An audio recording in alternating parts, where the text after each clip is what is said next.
Welcome to this episode of Wellness for Living, where we learn about how to fulfill purpose and enjoy a life of wellness God's way. I am Adaeze, your wellness buddy, and it's my absolute pleasure and delight to share some of my learnings with you about meditation and mental rest. I know I said busy moms, so I'm going to keep it short and sweet as a busy mom myself. What is mental rest and meditation? Meditation is part of mental rest, but for the sake of this video, I've separated it as I desire to be one of the pioneers of meditation, especially in the Christian community. I specifically named this for mothers with young children as the stage where your kids are dependent on you for spiritual, emotional, and physical needs, everything. I know what it's like to have a full-time job, then probably a side hustle, a home to run, a business to run, young children, tantrums, and still plan meals. That gets to me every time, even though I'm a nutritionist. So, in motherhood is one of those times where everything is done, not always in your control. You just have responsibilities. Mental rest is luxury, and rest is like a myth.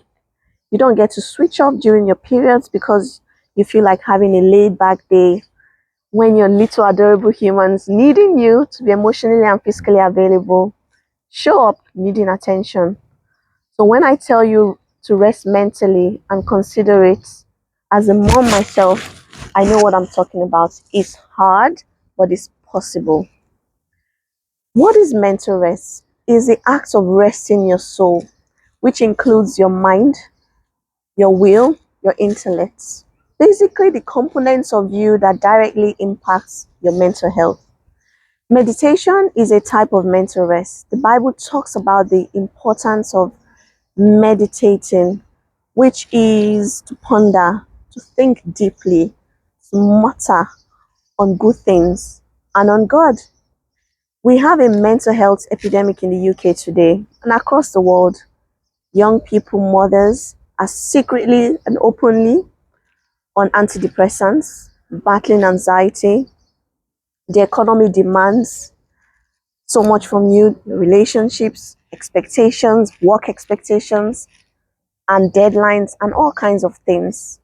Listen, sis, there are three things it, you need, and three things that you can find that thread in everything God made: rest, food, and exercise. Your muscles need rest, they need protein, vitamins as food, water. They need to be used. You've got to use them. That's when you exercise. And you know what they say, if you lose it, if you don't use it, you lose it. So think about it that way when it comes to your mental health as well. You've got to rest your brain, rest your body. You've got to use it, meaning you could read, learn something new, arouse your consciousness, do something exciting that has to do with thinking, meditating on God's word until it pulls down strongholds, like really staying in there. It's beyond reading, really staying in there. And then you need rest, focusing on rest, just giving yourself a break.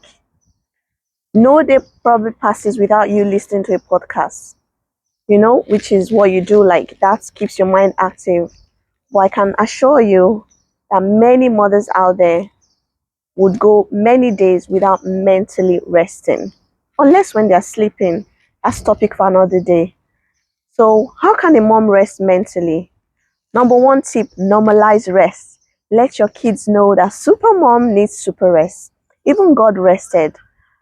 I think it was sort of a stamp to map that principle of rest. Otherwise, very spiritual people could say, well, God didn't rest. Jesus was recorded having naps. He dozed off on the boats. If you slept in the afternoon on a flight or road trip, Jesus did as well. A body that doesn't rest is preparing to die. A body that doesn't rest is preparing to die. I'm going to say that again, and die quicker. You've got to know that your body is like a machine.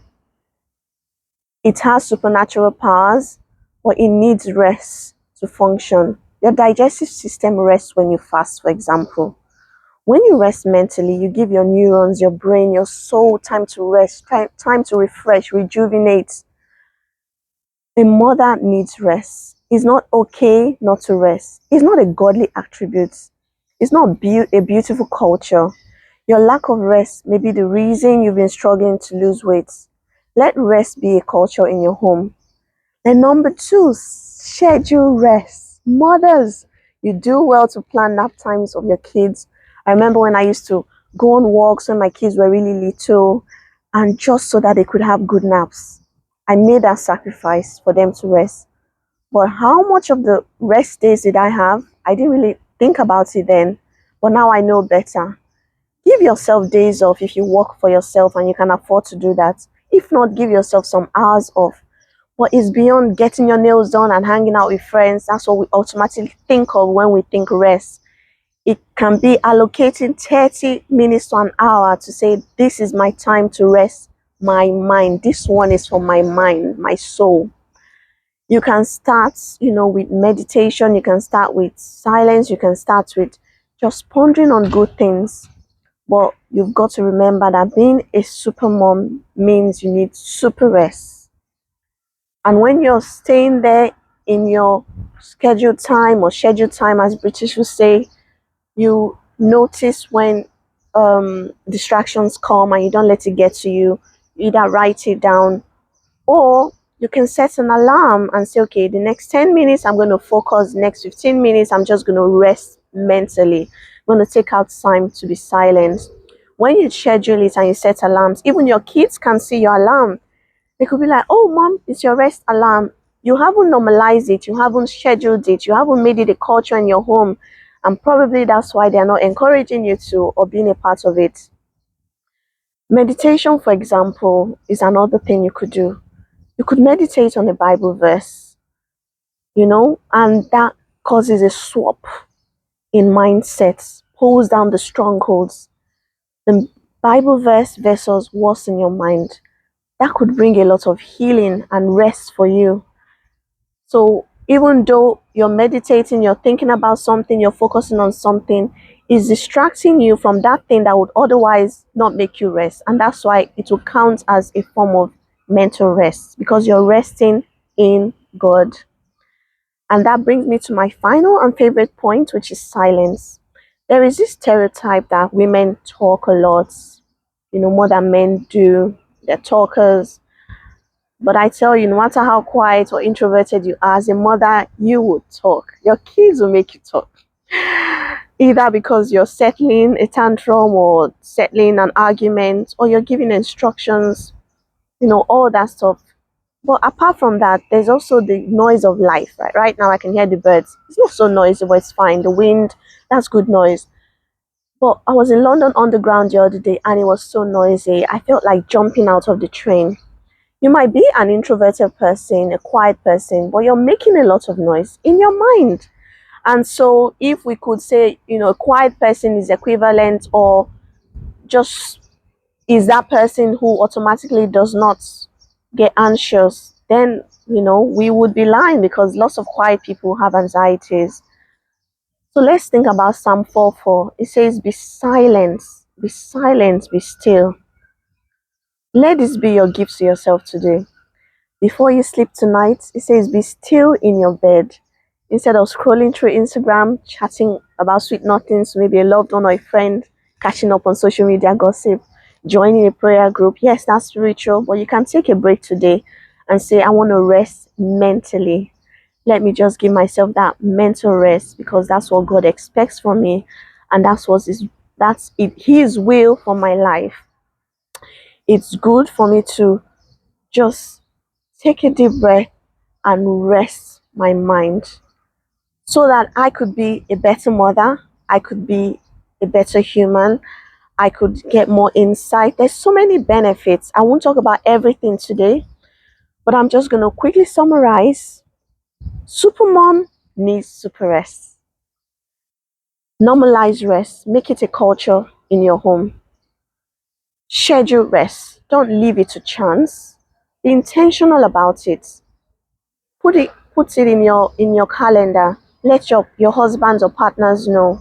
Tell your best friend. Get an accountability partner. Also, not lastly, meditate. That's one of it. And then be silent. So I'm going to love and leave you with that. But don't forget to like, subscribe. And if you think of a mom this would benefit, I'd really want you to share it with them. Why not? Like, we all need to rest mentally. I'll see you next time.